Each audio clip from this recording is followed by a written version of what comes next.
I'm going to make you raise your hands again. Can I get a show of hands for anyone who has dabbled in the dating apps? All right, and please keep your hands up if you think the apps are awful. Well, those of you who have your hands up, you are 100% correct. They are, in fact, the worst. There's the extremes of ghosting, like the grown man who never texted me back and then literally ran away from me at this exact train station.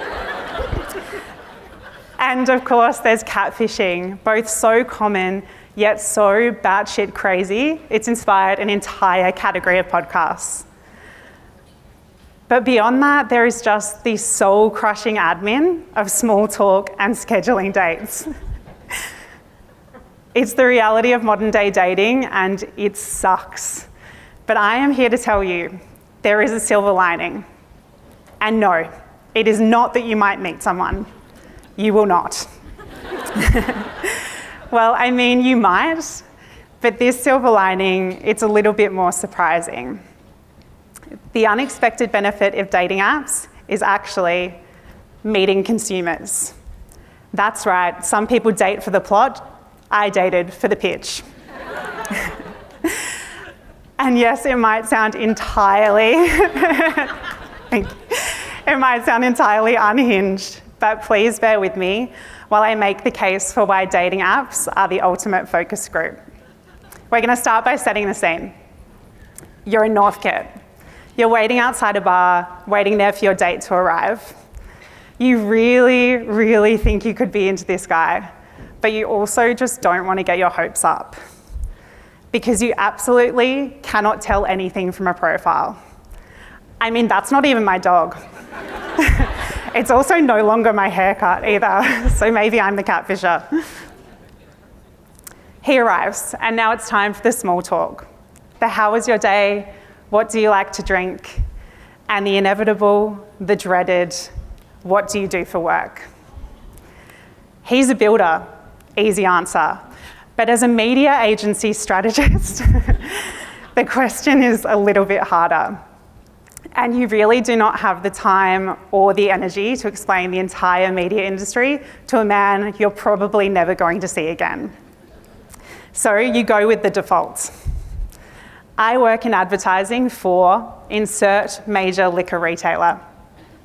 Now, this was a real date, and what I was met with took me by total surprise. I received a comprehensive review of the retailer, in-depth insight into this man's shopping habits, when he shopped, what he shopped for, and why, which, if you're curious, was weekly for slabs of Great Northern at the best price. It was unsolicited qual. But it was also some of the most insightful consumer research I've ever come across. And this, it wasn't a once-off, because beyond the builder, which sadly did not work out, I found all my dates consistently diverted to discuss not just what I do for work, but the brand that I work on. A chef, a plasterer, a crypto bro, an actor, a designer, and an architect, all customers of my client, told me exactly what they thought about the brand I work on. And if it wasn't feedback on the brand itself, it was their views on advertising. It was a real reality check to have people outside of the ad industry echo chamber tell me exactly what they think about ads. So, you want to know what consumers think of ads? You could go to GWI, or you could go on a date with a cutie pie. Now, this was both a rude awakening, but also kind of a lightning bulb moment. Where Australian politics has the pub test, I'd cracked the swipe right for consumer insight. Now, I'm not recommending calling off any committed relationships in the pursuit of consumer insights. But what I am saying is that it is impossible to really get to know someone from behind the screen, purely looking at a stripped back profile. I mean, I thought this gamer guy was a party boy, and he thought I had a dog. To really know someone, you need to meet them in real life.